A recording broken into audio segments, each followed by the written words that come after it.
Librería Proa está con nosotros. ¿Cómo estás, Edmundo? Buen día. Buen día, audiencia. Buen día. ¿Cómo andan ustedes? ¿Bien? En Bien, general. bien, bien. Bueno, contento de que te des una vuelta por acá.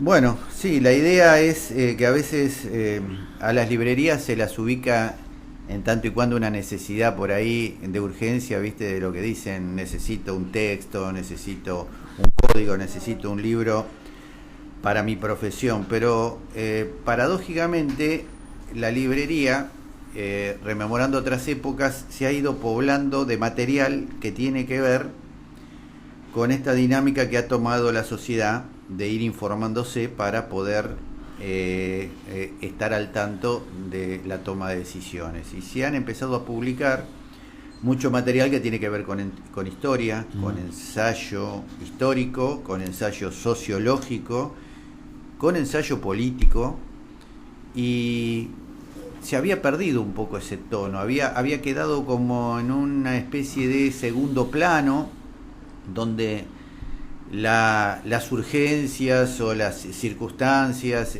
yo creo que ahora es como que se produjo como un remesón de toda esa inercia, y los editores han empezado a sacar títulos que, bueno, desde el libro de O'Donnell, Panama Papers en adelante, donde largan en papel cosas que antes se filtraban, hasta ensayos sobre la interpretación del gobierno anterior o de la historia o del gobierno presente, yo te diría que son cientos de libros en estos 2 años que se han editado.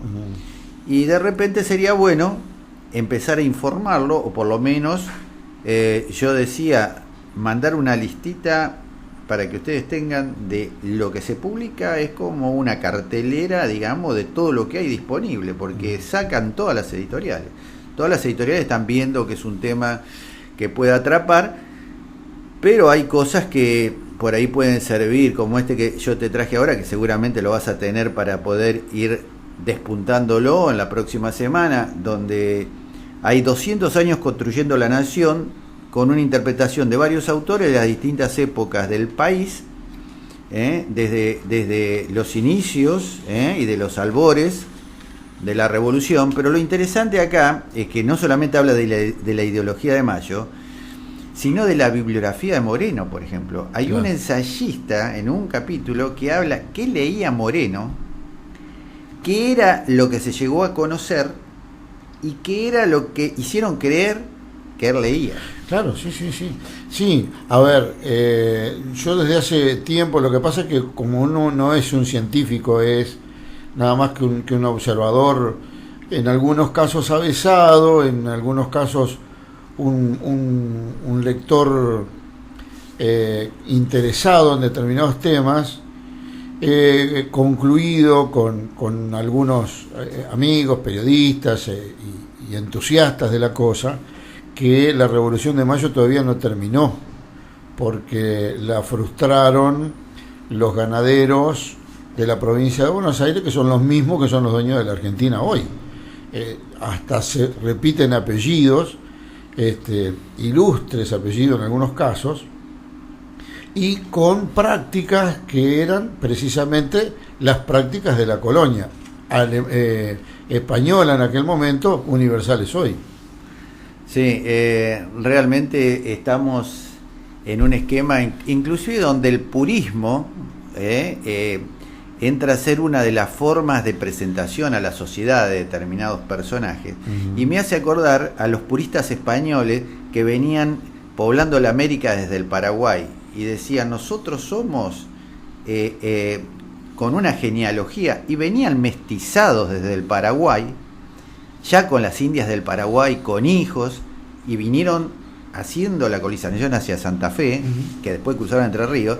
Ese purismo de ese españolismo de la raza, y que ya estaba mestizado. Bueno, la historia de Mitre, contando a San Martín, hijo de Gregoria Matorras, digamos, es un problema hoy, porque parece que decir la verdad de que era hijo de una india, insultarlo al hombre, y nada que ver.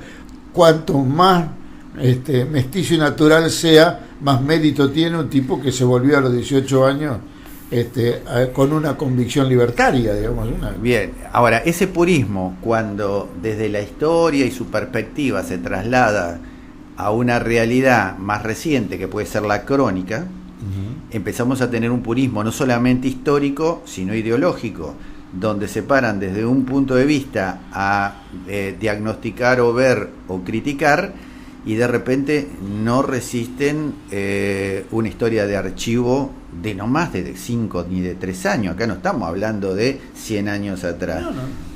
De posturas cambiantes, de posturas que en un momento están en una posición y después van de otra.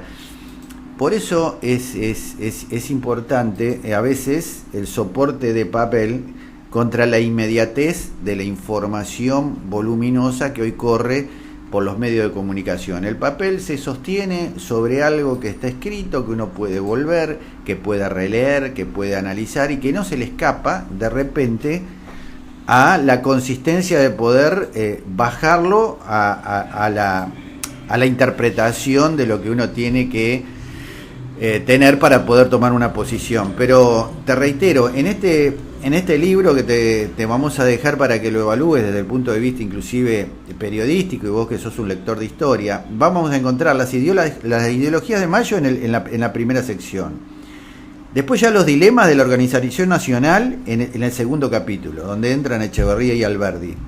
Y a partir de ahí sigue la Argentina de Casero, las ideologías comunitarias de fines del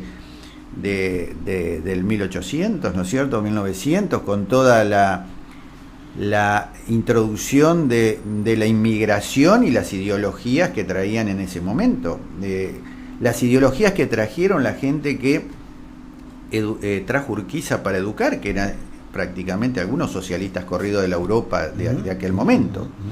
Y que dejaron acá las colonias, la organización asociativa. Sí, la cooperativización embrionaria, digamos, que fue luego Lucienville, por ejemplo, ¿no? Bueno. Eso viene de una línea que, si bien no era una línea inmigratoria, sí fue, digamos, que prendió allí la cooperativización, claro, de aquel Alejo Peiret, digamos, de la fundación de la Villa San José y la industrialización avícola y todo lo que tenemos hoy como factores económicos. A veces nosotros nos preguntamos hoy, ¿perdimos nuestras ideas o nuestros idearios o nuestras utopías? Esta gente vinieron de Europa a realizar sus utopías en América, a tratar de ver si esto era un terreno fértil para poder plantar esas ideas que en aquel momento Europa los tenía bloqueado con esas monarquías estrictas donde no permitían que el individuo pueda estar en esquemas asociativos. Claro. Bueno, pero estamos regresando de a poco.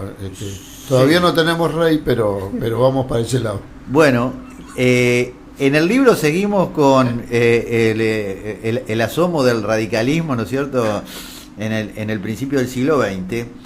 Y después, bueno, las etapas donde se viene la década infame y llega interesantemente con el retorno a la democracia del alfonsinismo, y llega prácticamente hasta el 2001, pero esto no es un libro donde vas a ver la historia desde un solo autor. Vas a ver una recopilación de capítulos hechos por distintos autores sobre temas insertos en cada época. Entonces vamos a tener una diversidad fuera de lo que es el libro tradicional de historia, que es de un mismo autor. Una sola línea. Con una sola línea, con muchos ensayistas o historiadores que han intentado, por supuesto los que están en la parte crónica última, son más un ensayo de interpretación histórica, sociológica a veces, que la historia tradicional, la cual se tiene que tomar, según dicen los historiadores, más de 50, 60 años, para que pueda ser considerado fuera de la interpretación del que escribe. De cualquier manera, tenemos que tener en cuenta que más allá que se escriba 100 años de historia hacia atrás o 200, siempre hay una susceptibilidad por parte del que escribe de interpretarlo. Claro, porque más allá de la revisión que pueda hacerlo, está escribiendo en un tiempo. Una subjetividad. Claro. Bueno, una subjetividad en la mirada. Eso es como dice José Larralde, si sí, me permite. Sí. José Larralde dice, no dice me doy vuelta, dice echo encima del hombro la mirada. Ajá. Dice, echo encima del hombro la mirada, no para mirar para atrás, solo para verme en la tierrita que levantan las patas del caballo. Bueno, en todo esto, esa es la idea, Juan, así que vamos a intentar ir acercándote la información y bueno, después en la medida que tengas tiempo vos o tu equipo, lo irán viendo, observando, lo irán difundiendo aquello que sea interesante, y nosotros aportaremos, bueno, modestamente lo que podamos. Sí, sí. Yo creo que hay una necesidad, no sé si hay una búsqueda, pero sí interpreto que hay una necesidad identitaria que, más allá de las ideologías, nos va a demostrar el centralismo del pensamiento criollo, podríamos decir, que se ubicó en Perón, pero en el Perón puro, digamos, hablando de purismo. No en los interpretadores, sino que es como que para saber hay que preguntarle al que sabe, y el que sabe interpreta un tiempo y es posible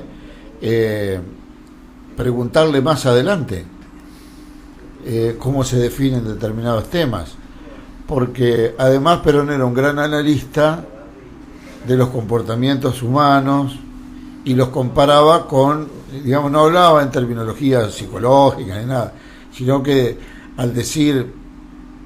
al querer ejemplificar qué había pasado, por ejemplo, en la Revolución del 55, le dice a Jorge Antonio, dice, un gato, si lo corre, dispara, si lo encierran, se arrincona o se mete abajo de los muebles, y si lo castiga, se sube arriba de los muebles. Solo cuando se siente acorralado nada más, ahí aguantátela. En cambio, un perro, vos le tira una piedra y el perro te ataca. Y dice, nosotros nos comportamos más como un perro que como un gato. Y entonces todo ese razonamiento que tiene que ver con ese análisis viene a cuento de lo que nos pasa hoy en el resumen de nuestros comportamientos. No porque vayamos a ser peronistas o no, en un pensamiento criollo de los problemas nuestros y de Latinoamérica, que es lo que estamos viviendo indudablemente hoy por hoy.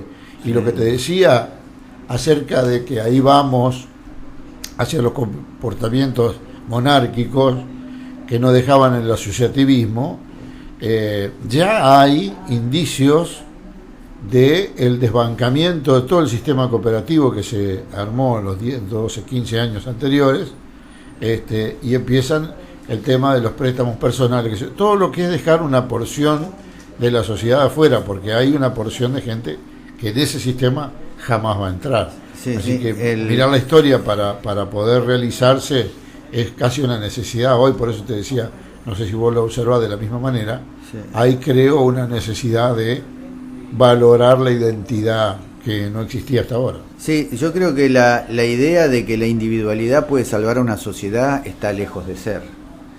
Ya lo vemos solamente con el tema del calentamiento global. ¿Puede salvarse nuestro universo que es la Tierra en forma individual un país? Ya no. La paradoja que se repite es que los más poderosos son los que se desentienden de comprometerse a veces a poder cuidarlo. Sí, si lo trasladamos eso mismo a la parte social, muchas veces individualmente puede un universo, sea de una sociedad, una comunidad o un país, en forma individual salir adelante. Es algo que la historia no nos ha enseñado nunca, siempre es asociándose.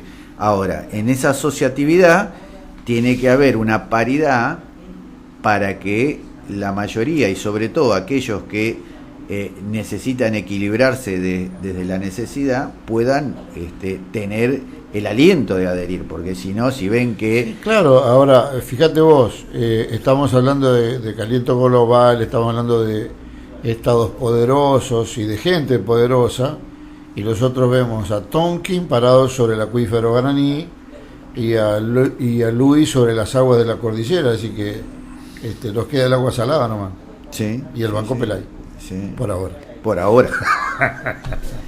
Edmundo, muchas gracias. Muy bien, en la semana que viene te seguiremos generando esta información y te vamos a acercar los libros, así este formato o este soporte que tiene la información llamado libro esté cerca de tu programa. Bueno, guárdamelo, Donel, por favor. Bueno. Edmundo Duarte nos ha visitado un ratito, hemos hablado de libros y de algún otro condimento.